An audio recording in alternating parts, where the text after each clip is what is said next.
प्राचीन जापान में एक बार होशी नामक एक प्रसिद्ध तीरंदाजी गुरु एक छोटे से गांव में रहता था।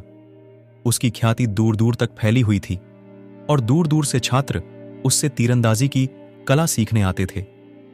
एक दिन रिकू नामक एक विशेष रूप से घमंडी युवक आया जो अपने कौशल का बखान कर रहा था और सही निशाना लगाने के रहस्य सिखाने की मांग कर रहा था। होशी ने युवक के अहंकार को देखते हुए उसे अपना शिष्य बनाने के लिए सहमति जताई, लेकिन पहले उसे विनम्रता का पाठ पढ़ाने का फैसला किया।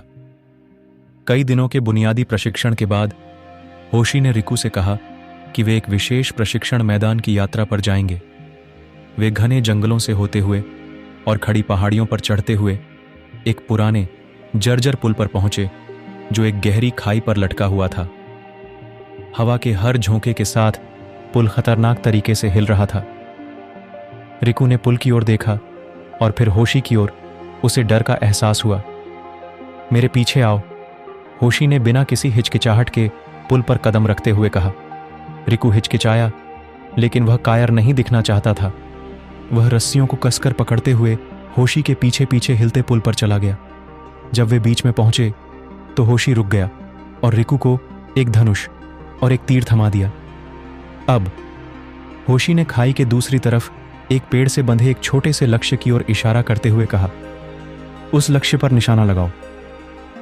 पुल के नीचे हिलते ही रिकू के हाथ कांपने लगे। उसने खुद को संभालने की कोशिश की और धनुष खींचा, लेकिन हिलने और उसके डर के कारण निशाना लगाना असंभव हो गया। उसका पहला निशाना बहुत दूर से चूक गया। होशी शांत और स्थिर ने रिकू से धनुष लिया और बिना कुछ कहे तीर निकाला और छोड़ा। यह सीधा और सही दिशा में उड़ता हुआ लक्ष्य के बीच में जा लगा। तुमने यह कैसे किया? रिकू ने आश्चर्यचकित होकर पूछा। होशी ने मुस्कुराते हुए कहा, जीवन की तरह तीरंदाजी में भी सच्चा कौशल आंतरिक शांति और विनम्रता से आता है।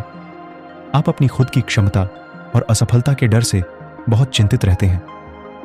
जब आपका मन शांत और अहंकार से मुक्त होता है तो सबसे अस्थिर परिस्थितियों में भी आप अपना लक्ष्य पा सकते हैं। रिकू को होशी के शब्दों में समझदारी का एहसास हुआ। उस दिन से उसने विनम्रता और एकाग्र मन के साथ अपने प्रशिक्षण को अपनाया, यह समझते हुए कि तीरंदाजी में महारत हासिल करना उतना ही खुद पर महारत हासिल करना है जितना कि लक्ष्य को मारना। और यही मेरे दोस्तों होशी और रिकू की कहानी है। यह हमें सिखाती है कि चाहे तीरंदाजी हो या जीवन, सच्ची महारत भीतर से आती है। जब हम अहंकार और डर को छोड़ देते हैं तो हमें अपने लक्ष्यों को हिट करने के लिए आवश्यक स्पष्टता और शांति मिलती है, चाहे पुल कितना भी अस्थिर क्यों ना हो। याद रखें, आंतरिक शांति बाहरी सटीकता की ओर ले जाती है। यदि आपको रियू एनिमेशन स्टूडियो का यह वीडियो पसंद आया है तो इसे लाइक करें और कृपया इस तरह के और वीडियो के लिए हमारे चैनल को सब्सक्राइब करें।